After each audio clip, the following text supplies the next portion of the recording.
Carolyn, I'm going to turn it over to you. Great. Well, thank you all for joining. I am a tad bit nervous, but I'm hoping not to show that. My name is Carolyn Goddard, and as John mentioned, I work at the United Way of San Antonio and Bexar County. I am a loving wife, a good friend, a creator, a dog mom, a leader, a people connector, and a philanthropist. So I'm hoping to keep you entertained, be informative, and show you some opportunities in San Antonio. First of all, I think it's important to point out that I am an Esfj. It is one of the 16 personality types in the Myers-Briggs indicators. We are known as caretakers. We focus on the outside world and assess experiences. We are definitely people. We love focusing on others, making sure that people are satisfied and happy, and I definitely pull energy from interacting with other people. I take my responsibilities very seriously. I have a strong community-based moral code. Some weaknesses for ESFJs are that we seek opinions from others and sometimes have a hard time accepting criticism, but I like to consider myself a lifelong learner. So I'm always seeking constructive feedback from others and hopefully learning from those. I continuously seek for honesty from people so that I can improve my weaknesses. So hopefully my supervisors see that as a positive thing. Sometimes also ESFJs are overly sensitive and emotional. I don't think that's me. I typically don't cry, but I will say, unless it's like my dog or something. I did go to UTSA to get a Bachelor's of Arts in Interdisciplinary Studies to become a certified teacher. I focused on early childhood through 6th grade education. I thought that I could go to school and become a bilingual teacher. Turns out that you can't really learn Spanish as quickly as I thought I could. But I had taken so many classes in Spanish that I actually received 2 minors, one in bicultural bilingual studies and the other in English as a second language. My best or favorite experience in undergrad was I did have the experience of going to study abroad in Spain. I will say my favorite part of that experience was the professor that I went with. Her name was Dr. Cantu. Some of you may know her. She is one of the kindest and most honest people I've ever met and one of the best mentors I've had. Something that you'll see in my career story is I will talk a lot about the mentors who have shaped me because I think that's super important and they make you the people that you are today. Not only did we get to go study abroad, but she is an author. So we got to go on a book series and listen to some of her literature. And we also got to take cooking classes and go on factory tours, lots of shopping sprees, explored museums. I would say this is an experience that definitely shaped my life. For somebody who didn't think that they were even going to graduate high school, I wasn't the smartest and didn't attend school very often. I knew that my college career was definitely going to be what made my life. And so I just kind of wanted to get out of high school as soon as possible. So for someone who didn't consider themselves smart, I was very excited to graduate with honors and join other colleagues for the Kappa Delta Pi Honor Society. After I graduated from college, I wanted to take a gap year. I was unsure if I wanted to be a teacher. I really love teachers. I commend all of you who are educators. It's a tough job. I wasn't sure if that was the job for me yet.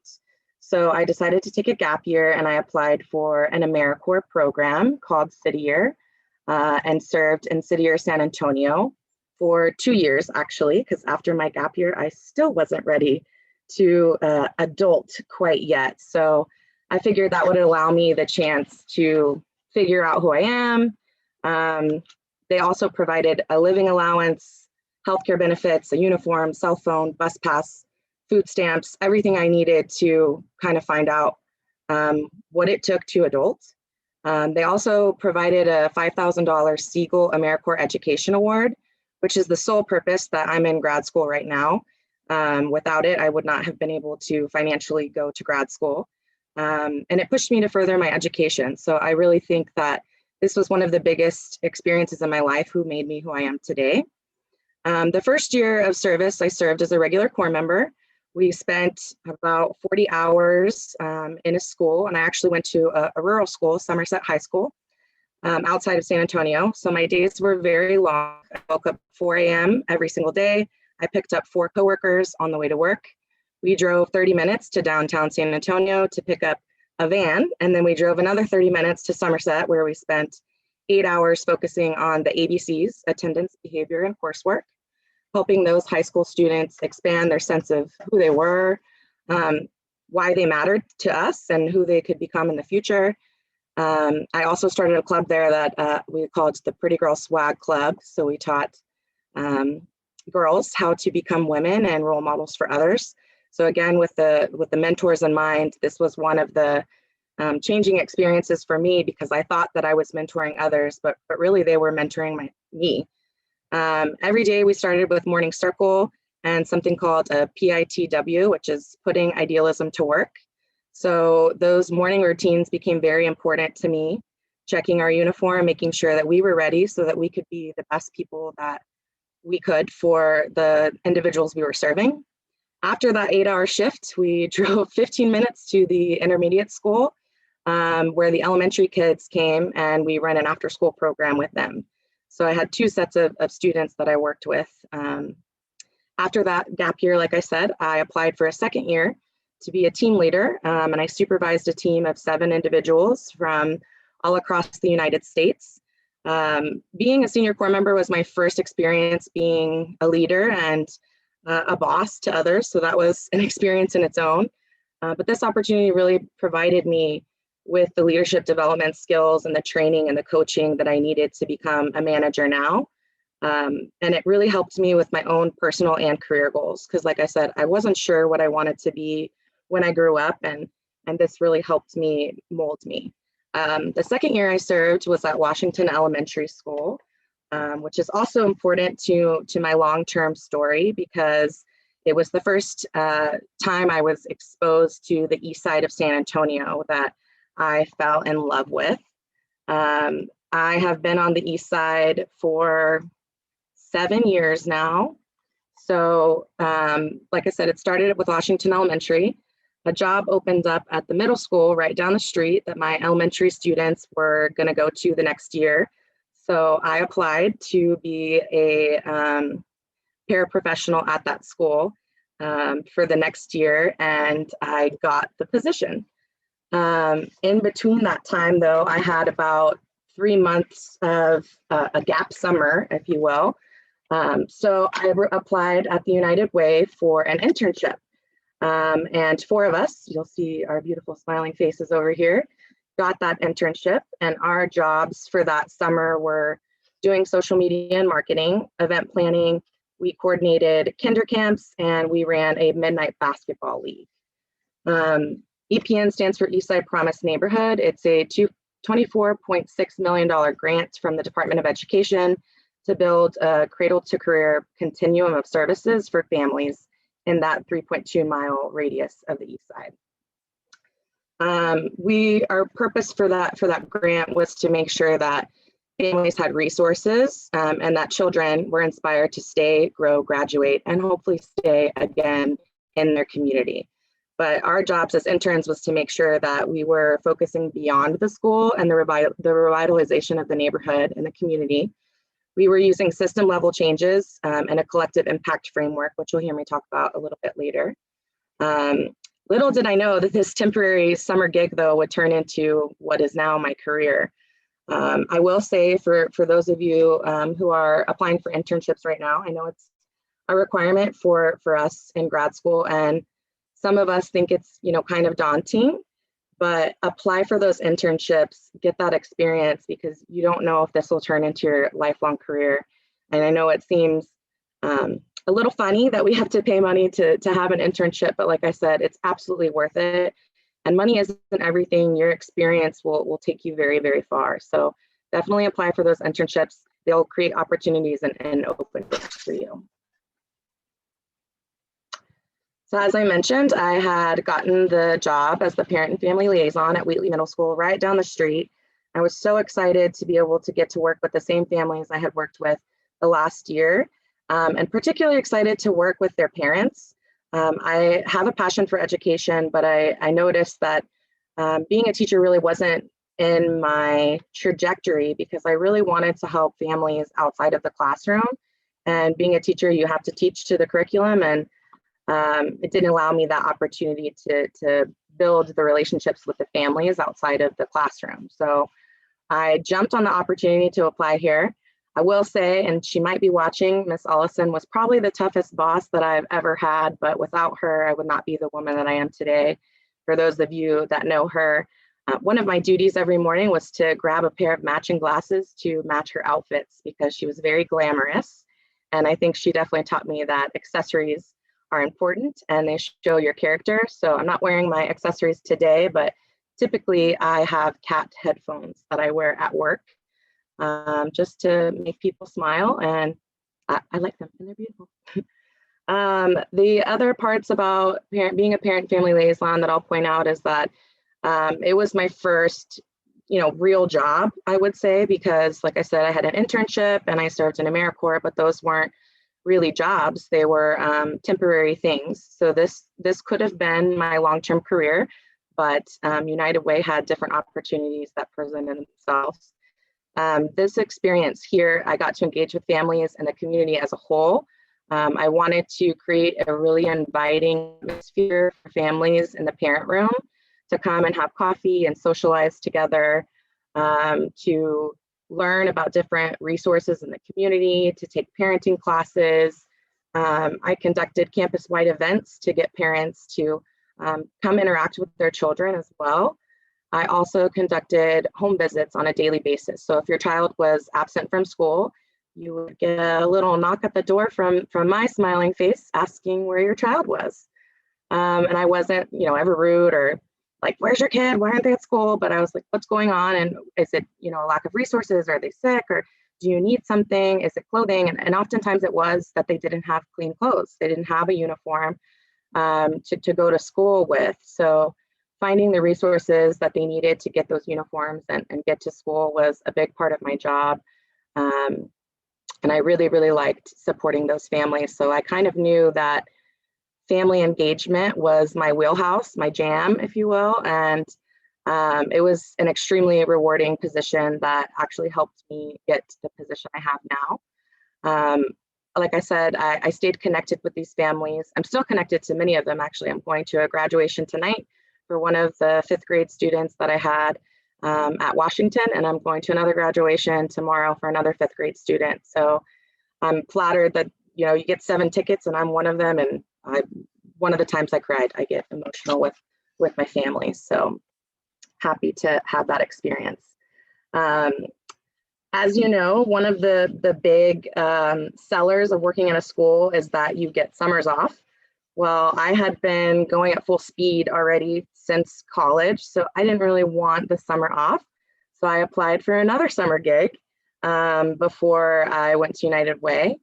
I applied for a position at the Martinez Street Women's Center. Their mission is transforming communities through women and girls. I align with their mission a lot. I was also working with the same exact kids that I followed from elementary school to middle school and the same parents. So I thought that the position was perfect for me. I was hired as the parent liaison, but I will say what's something important to point out is that I want to normalize that you don't get every position that you apply for. And thus far I had, except for this one. So Andy, sorry if you're on the line and this is awkward. Hello, I appreciate you. But I was not the first choice for this job, and that's okay. Somebody else did really well in their interview. I get super nervous. I didn't do so well. She didn't work out. And so I'm grateful that she didn't, because I got the position. I gave a lasting enough impression to get a call back after it didn't work out with the previous woman. So I was hired, but I did want to point out to normalize that, it's okay if you don't get every job, or if you don't get every job at first, it might not be right. But if you do a great job and you sell yourself well enough in an interview, you might get a call back the second time and jump on that opportunity. The Martina Street Women's Center Girls Own program allows girls from the east side of San Antonio to build relationships that last forever. I talk to a lot of these students. We follow each other on social media now that they're old enough to, follow me on social media. I loved the culture there, the people, their values, the grassroots, boots on the ground work that they do. It kept me on the east side in the community doing the work that I was so passionate about. One last thing I want to say about MSW is that we started every day off with a ritual as well. And these morning rituals, if you will, became a super important part of my life. I learned in that short summer the Mayan tradition of In Lakesh, which translates to I am you and you are me. I still carry this tradition. It's a sticky note on my desk that I look at every single day. It just basically means that we're all connected and together we are reflections of each other. Like I said, would not be where I am without the important people in my life. And after sitting here and starting every single day with a tradition, this was a perfect fit for me. So at the end of the summer gig is when I got the call from United Way that I was being offered the family navigator position. I had this position for 3 years with the Eastside Promise Neighborhood Grant and the Dual Generation Initiative. With the EPN grant, I assisted with the overall grant compliance, which, it's a little boring, but it's important. Reporting is important. Planning, doing strategic goals, facilitating that collaboration was a huge part of what made me who I am. And I got to stay, like I said, on the east side in that role and advocate for those families' success still. I helped them find resources that they needed for their children. I helped plan family engagement events. I did lots and lots and lots of recruiting because we wanted families to know about the resources in the neighborhood. I did want to point out that I had a very good supervisor named Tony. He taught me how to be a better adult, I will say. I'm still working on that, but he pushed me to be a better person and always talked about how my personality was going to be what made me successful in the future. And so I've always tried to not lose that personality because working, in a cubicle land, sometimes you will start to feel stagnant. And I never wanted to be that person. He used to tell a story about, and I don't want to butcher this. So you put a carrot, an egg, and a bean in water, the carrot starts off strong and hard and becomes soft and weak. The egg begins fragile and then it becomes hard and stiff. And the bean actually changes the water itself. And so at first I would always say, I think I'm an egg, Tony. And he said, you don't want to be an egg. And I said, but I think I am because I'm a little fragile and then I become hard and stiff. And he was like, no, you're a coffee bean. You're changing the water and changing your environment. So I did wear my coffee bean earrings in his honor today. But every time you face adversity every day, which is the boiling water, you react differently. And so you can react like a carrot or an egg, but you should strive to be a coffee bean. And I try to live my life like that every day. Simultaneously, while I was working with the EPN grant, we received another grant called the Dual Generation Initiative, which had a similar model and a similar footprint as the Eastside Promise neighborhood did. So I was already comfortable with the families and the neighborhood. I had the relationships in the schools. So it was a perfect fit to move to the Dual Gen grant. This grant was really about making families stable. So getting them back to work or school, providing them childcare, and all of the wraparound resources they needed to equip them to be successful in the future.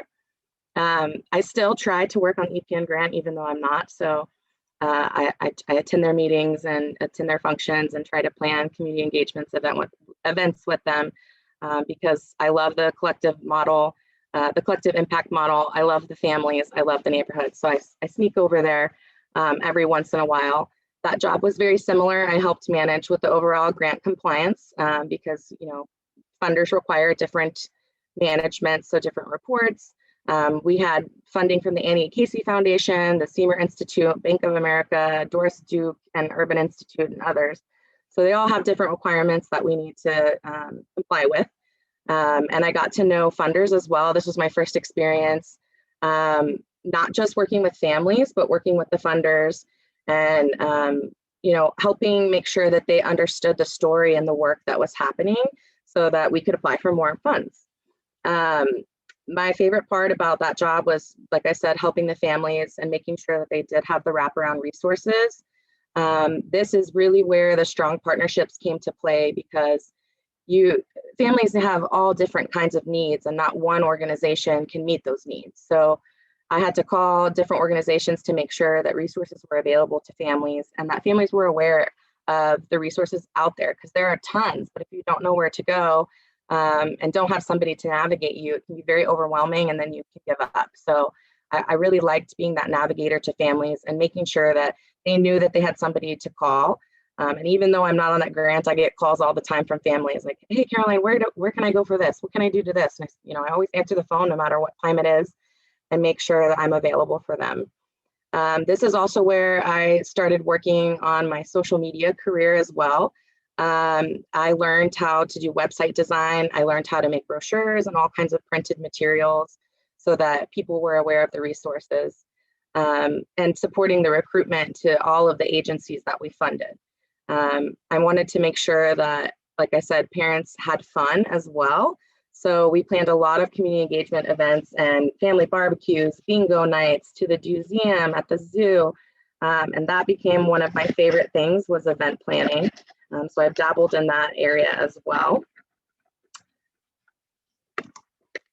Now I am the community engagement manager. I still have 2 jobs and 2 bosses. That's obviously a current theme going on with me as well. So one of my jobs is with the HOPES grant, which stands for Healthy Outcomes Through Prevention and Early Supports. It's a $1.8 million grant from the Texas Department of Family and Protective Services through the Prevention and Early Intervention Division. So we basically try to collaborate with all of our funded partners to make a sustainable and innovative continuum of care so that they have wraparound resources as well. The target age for these is children 0 to 5. And unlike the 2 previous grants, this is not an Eastside specific. So my world opened up to all of San Antonio and Bexar County. And I got to work with so many different families and focusing on helping those children grow health and safety.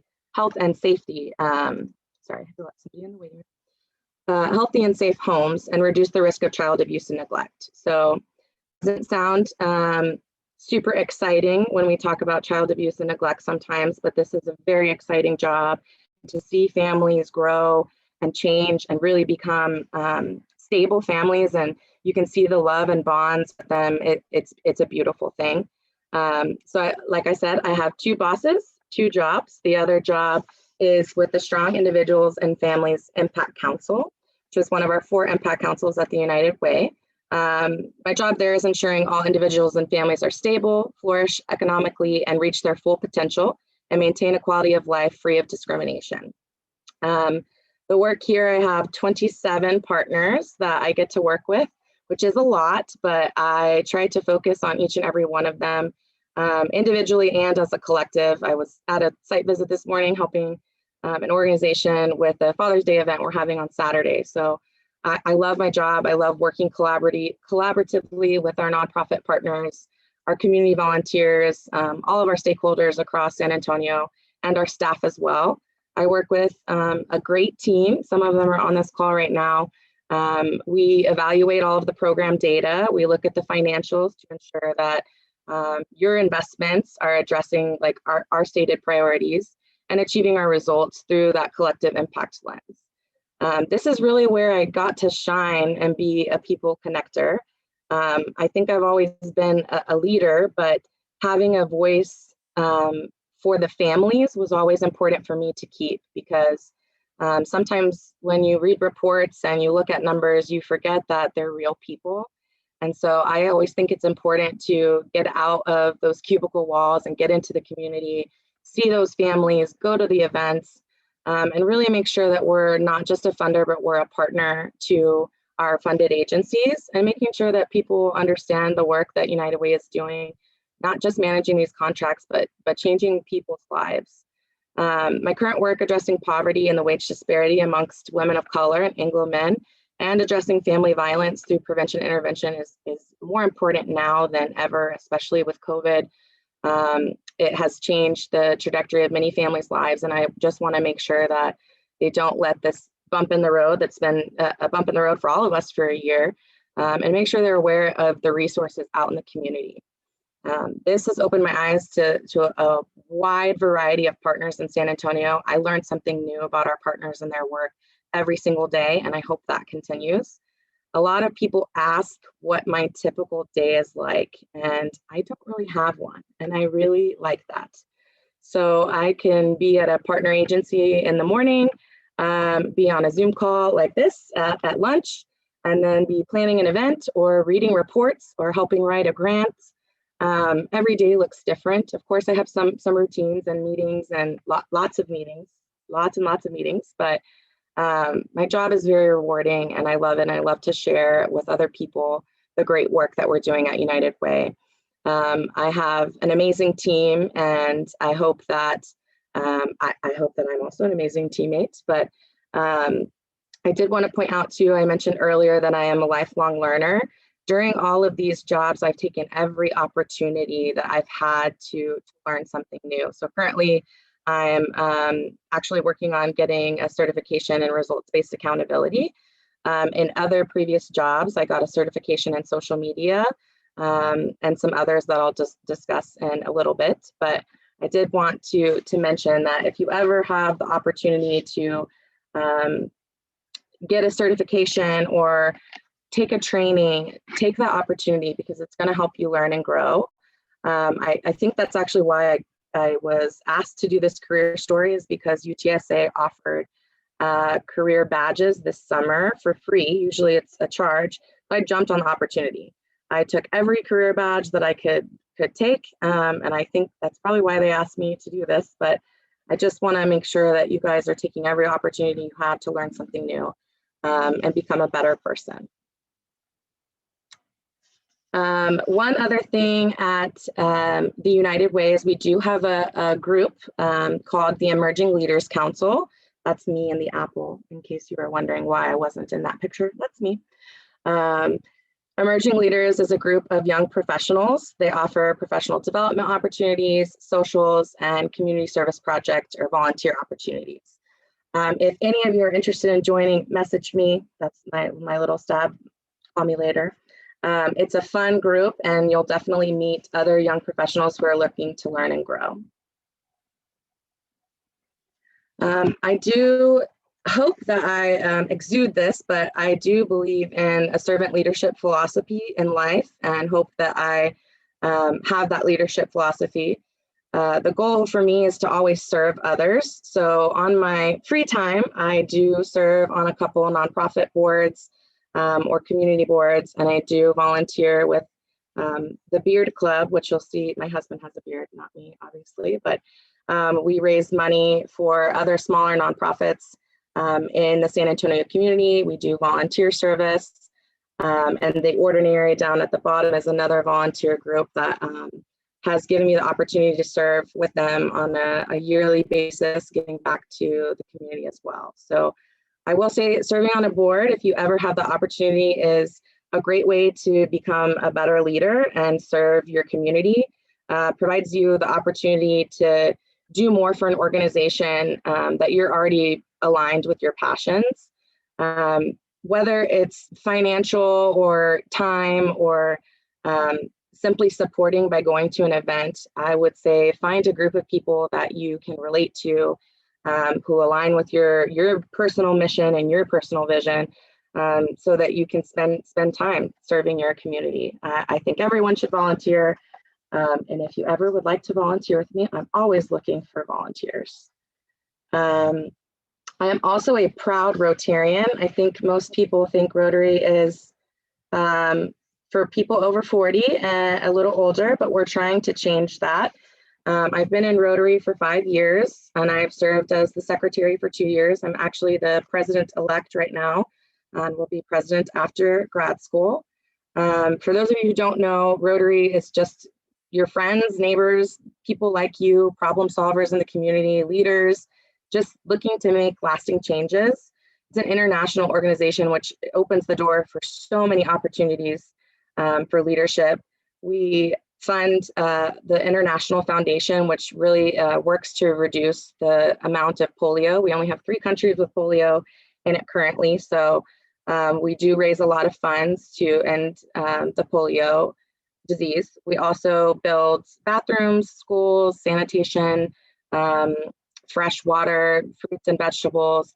And then in the US, we fund a lot of programs like the books you see here at the bottom. We got to give the classroom books. They're called I Like Me books. They're very cute. It's a book about the student itself, and they get to keep it and take it to their at-home library. So together, we're making changes across the globe and in our communities, and specifically in ourselves. I will say Rotary has changed my life. It's helped me become a better leader. It's taught me how to be on a board. Also, our board has a nonprofit attached to it. So obviously have to make sure that we are good stewards of our finances. And when you're on a board, you are liable for those funds. So making sure that they go to a good cause. Every year we have a bike ride that raises $20,000, and we give small grants to local nonprofits in San Antonio. Our bike ride is the first week of December every year. So for those of you who are bikers, please join us. We will be raising funds for some great organizations. My club is actually what we call a medium-sized club. We have over 30 members.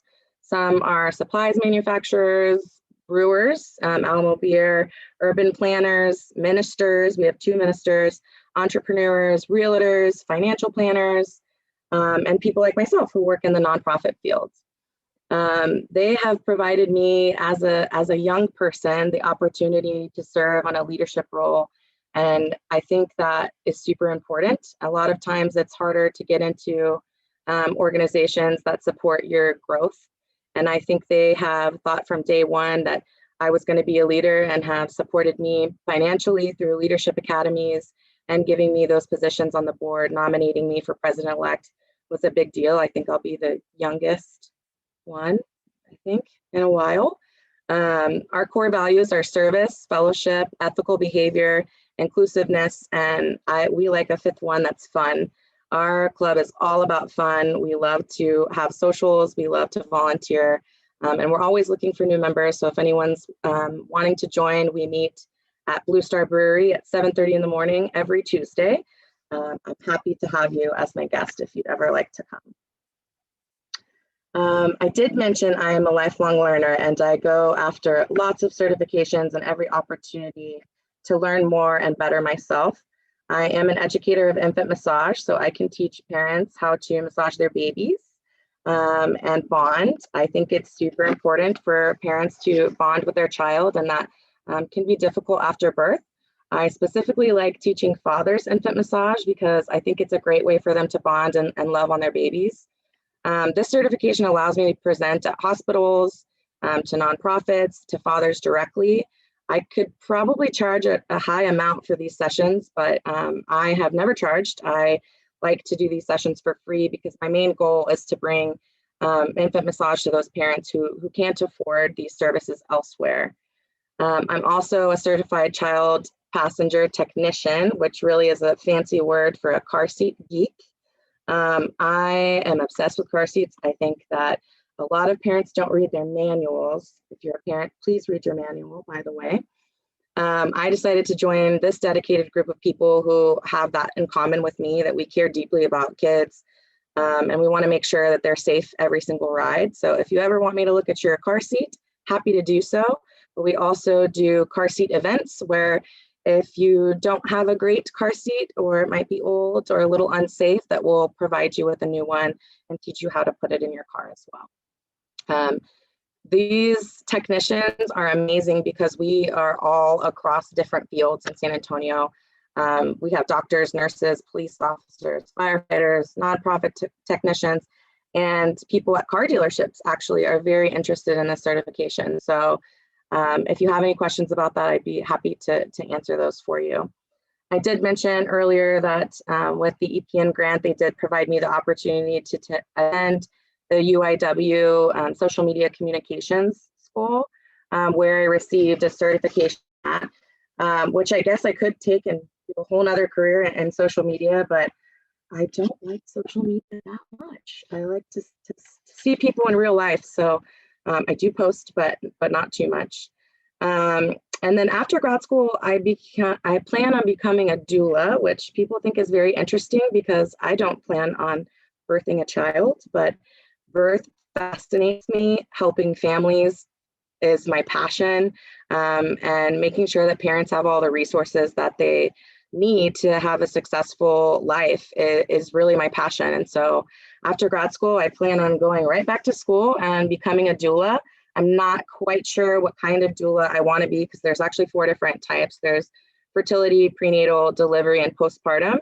I may decide that I want to do all 4 certifications and kind of build my library of resources to help families be successful. But that is my goal after grad school, is to become a doula. Unlike midwives, people often confuse them with midwives, but unlike midwives, I won't have any medical training. So I'm not delivering said baby. I'm there to support the family and make sure that families know the rights that they have, because oftentimes at hospitals, it's quick and you're not sure who to listen to. And so I'm just there to be an advocate and make sure that families know all of the resources they have available. And I hope to provide a holistic approach for those parents. I did want to talk about mentors. Yeah, I only put 1 on here, so sorry for the rest of you. I love you all. You are wonderful mentors. But this woman right here has had the biggest impact on my life. I read a quote once that said, "Always remember that leadership is a privilege. When you're in a leadership role, your influence may affect the trajectories of people's entire careers and often their lives." And I will say this woman right here, that is absolutely true for her. Her name is Dr. Henrietta Munoz, and I'm her biggest fan and role model. She is my role model. I like to call her a shark because she embodies the same personality traits and intensity. She has strong social connections. She's bold, beautiful, and relentless, just like a shark. So when I started my career, I was entering these meetings that are very intimidating with funders and partners.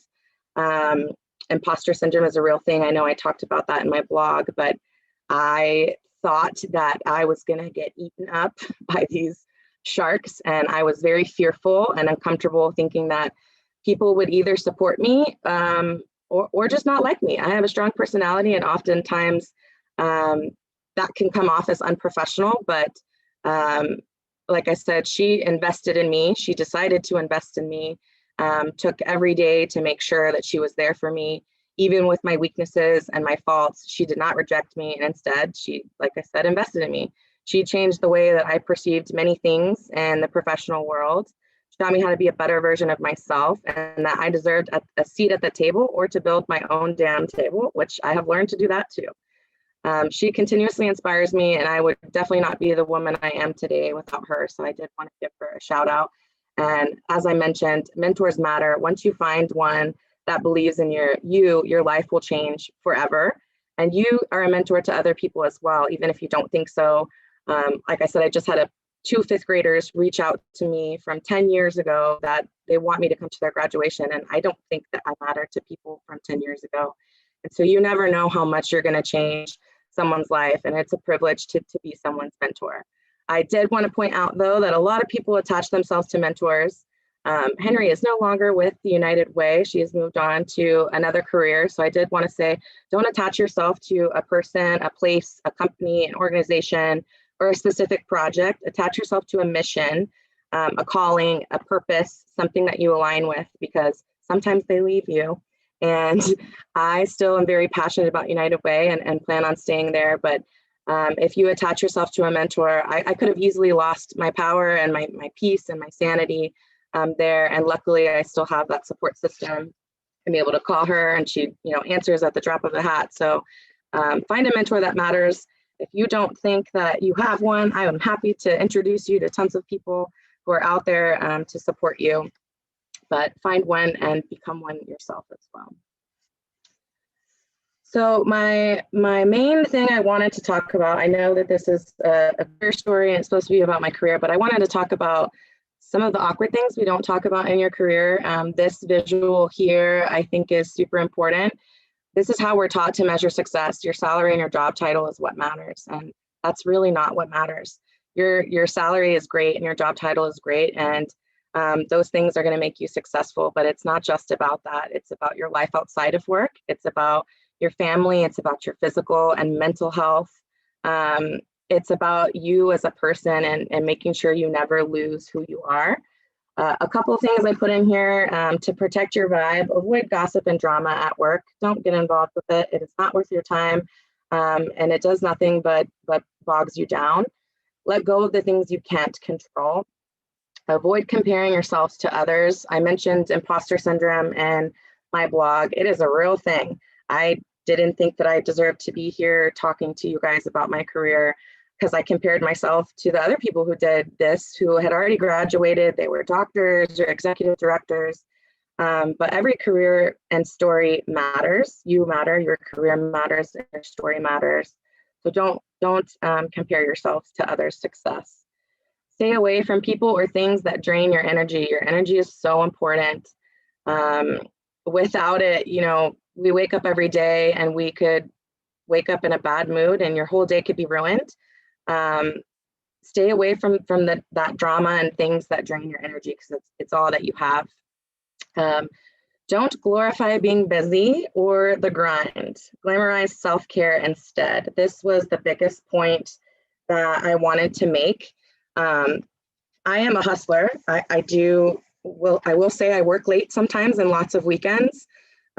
Everything is super important though, until you're sick or something happens with your health. And then you borrow from that bank of your health, and it takes a load on you, and it makes you stressed, and you have sleepless nights, and then you have to borrow from something else. So you can go to the gym, you can drink water, you can take your vitamins, but if you don't deal with the stuff happening with you and your head and your heart, you're still going to be unhealthy. And so I think that those are the most important things. I do not endorse the hustle culture. I am a hustler, but I don't glamorize that. I've seen tons of memes out there recently that's like, share the good thing. We need to stop glamorizing overworking, the absence of sleep or diet or exercise or relaxation and time with friends. I don't applaud that. I will say I believe in a busy schedule. I have a planner where my day is literally planned out minute by minute.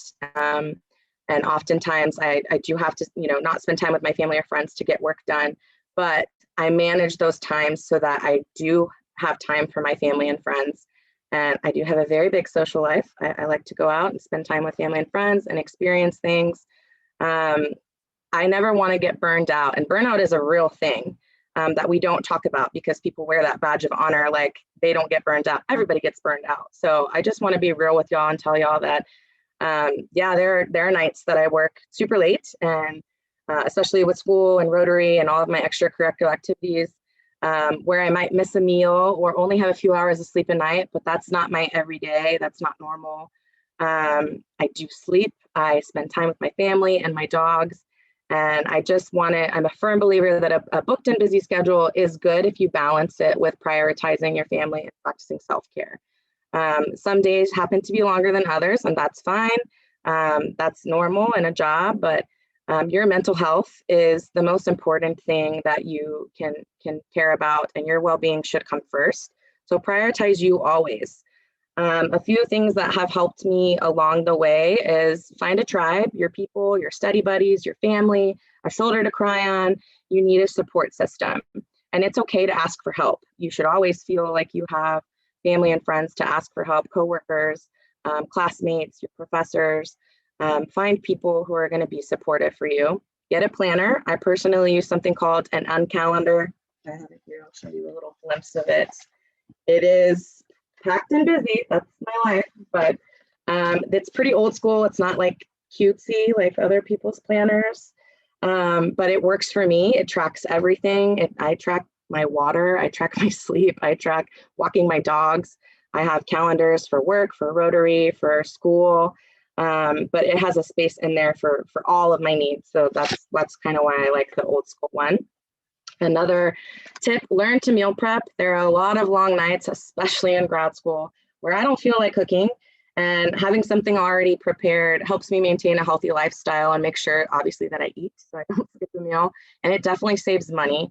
Grad school is not cheap, and I am hopefully coming out of grad school debt-free. So meal prep, it's very, very important. Get a pet. I'm a dog person. John just showed his cat to us. For those of you who were on a few minutes early, get a pet, or an emotional support fish if you're not into the fuzzy mammals. I think, pets are beneficial and they keep me calm, and take them on walks and play with them, and it really helps me relax. And lastly, sleep and self-care. It sounds obvious, but let's be real, it's the first thing to go. So make sure you manage your time diligently and you make yourself a priority. With going to school and working at the same time, sometimes things have to go. So sometimes you don't get to see friends for months, which was actually easier during COVID, obviously. So I didn't get to see a lot of my friends, but definitely prioritize yourself. I have one more slide, I believe. So this is my favorite. I make goofy faces. I'm a funny person. This is me. So I like to call this the Instagram versus reality slide, but also in my career and my workspace, we have very serious meetings where we talk about data and people's lives. And so my boardroom persona is a thing. Boardroom Carolyn is a thing, but living room Carolyn is also a thing. And so I think it's very important that you never lose who you are, no matter what your career is, no matter how serious a meeting is, no matter what kind of work atmosphere that you have. I did want to talk a little bit about the imposter syndrome. Nobody talks about it. We all internalize it. We all pretend like it's not happening, because the reality is it's normal. And no matter your level of success in your career, you're probably always going to have it, but so does everybody else in the room. So it's okay.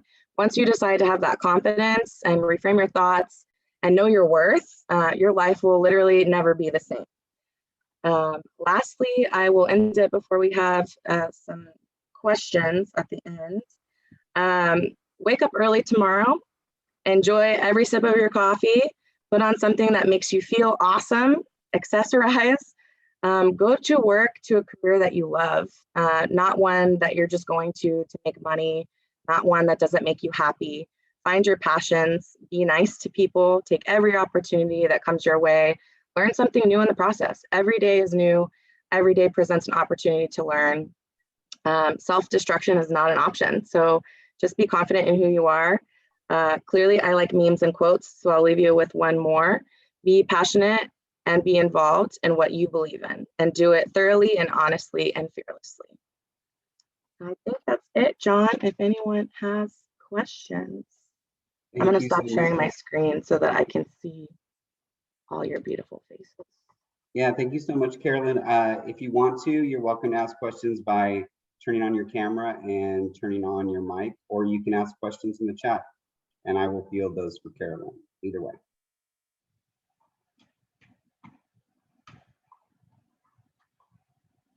Y'all are a quiet bunch.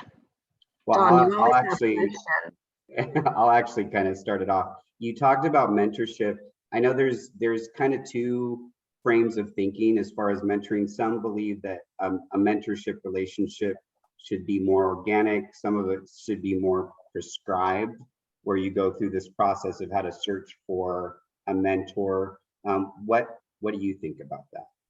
Like the organic versus prescribed approach? So all of mine have been organic. I actually see one on the call. Amy was my mentor in high school. She is the sole reason I graduated from high school. I would not have made it.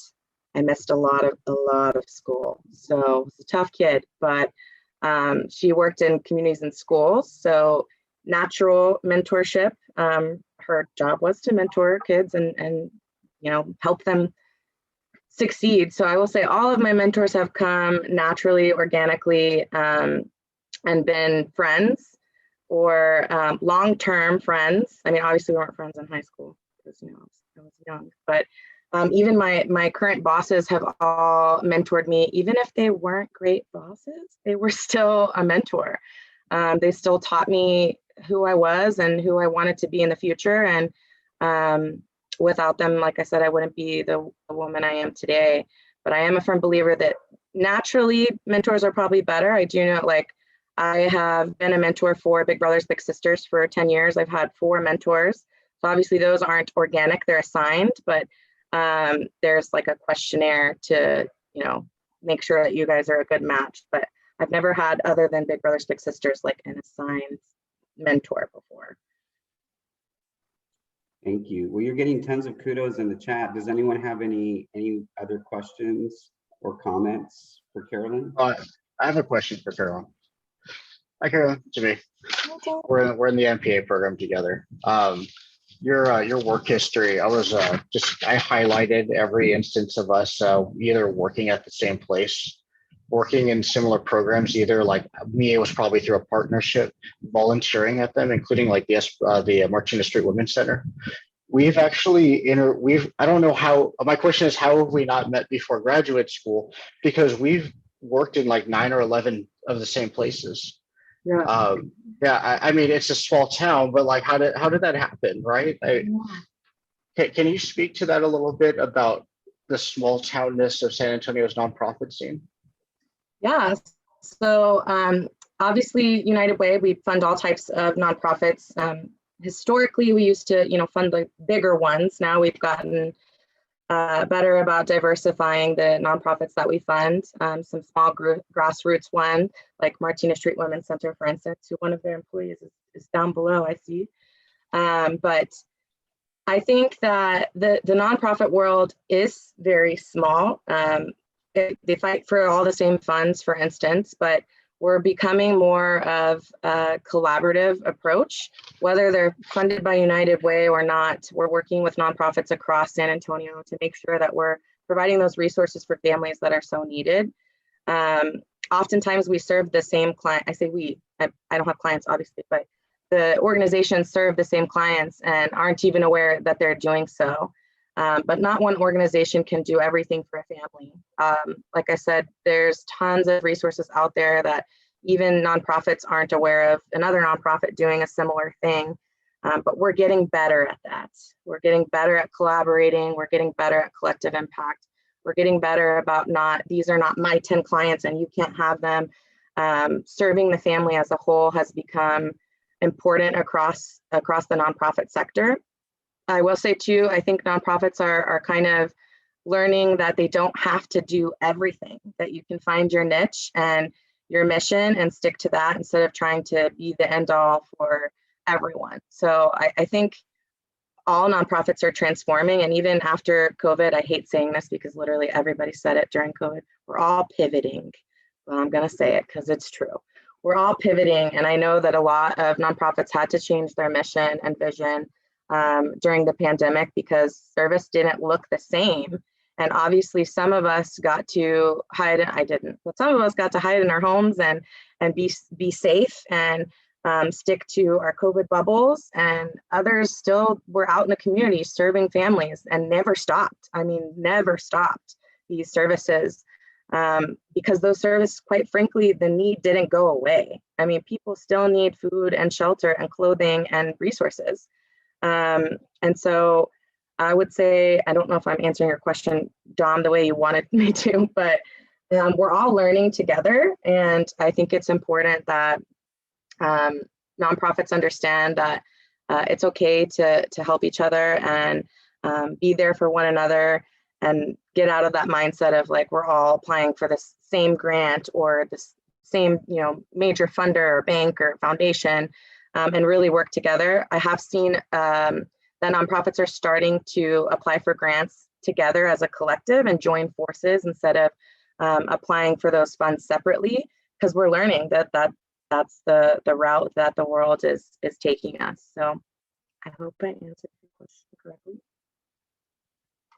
Someone that is not named Carolyn Goddard put in the chat, what drives your passion to serve the community? That's a tough one. I would say it's my background. Without community resources and people like y'all, I would not be where I am today. I think that, especially working at United Way, I always say, like, you know, there's the 7 degrees of separation. That doesn't exist for United Way services. Every single person knows someone who's benefited from a United Way funded agency. And so I just love to share the resources and the programs that we have available. I don't know what drives my passion other than that, helping people and making sure that I'm authentic every single day and that I'm there to support people. Amy says, you've been serving since you were young. Yes. That wasn't by choice then, though. Now it's a choice. Any other questions? What was your favorite part of the MPA program? So I'm not currently done with my MPA yet. I hopefully, fingers crossed, will be graduating in December with some of my colleagues who are here on the call. However, my professor said that like 3 people in the class won't be graduating. I'm hoping I'm not one of those 3 because it is hard. The MPA program is no joke. I will be doing my capstone in the fall. Not sure what I'm going to be researching yet. I imagine that my capstone will not be my favorite part of the MPA. But I think getting to know other professionals, like Dom, for instance, he said we've worked at like 9 different places, never met each other, and this program has brought us together. So I think just getting to know the people in my program and the professors are absolutely amazing. If you ever need advice on who to take, call me because I've had some great ones. And just continuously learning. Like I said, didn't think I would graduate high school or college, and now I'm getting a master's, which is weird to say. So I think you can do it. Don't doubt you aren't smart, because you are. And even if you're not, study, because you'll become smart. Another question, after your doula goal, what do you see your next big move? Oh, I don't know, because that's still like 4 years from now. So after the MPA program, I'll be applying for a doula certification. I'll be the president of my Rotary, which is a year commitment plus some years, because it's actually like 5 years. Some people are like, be the district governor for Rotary. And I'm like, pause, we'll wait maybe a decade. I don't know. I don't know my big move. I always joke and say, I don't know what I want to be when I grow up, but I really don't know what I want to be when I grow up. And I think that's okay. I think that's okay. We'll see. I mean, take it day by day. Every day is different. And tomorrow you might wake up and want to be a zoologist, and that's okay. Very true. We have time for one more question if anybody has another question. I'll ask one, Caroline. So on that note, do you think San Antonio is your forever home? It is definitely my forever home. I'm from Houston. I moved here to go to college and clearly never left. I bought a home. So I am a San Antonio resident and I love it. San Antonio is a very small, big community. And I love it here. I love the festivals, the people, everything. I love San Antonio. So I don't see myself leaving. Well, Carolyn, thank you so much for speaking with us today. It was a very comprehensive presentation about your professional and personal life. So again, thank you so much. Thank you for everyone that attended, and have a wonderful rest of your week. Thank you, guys.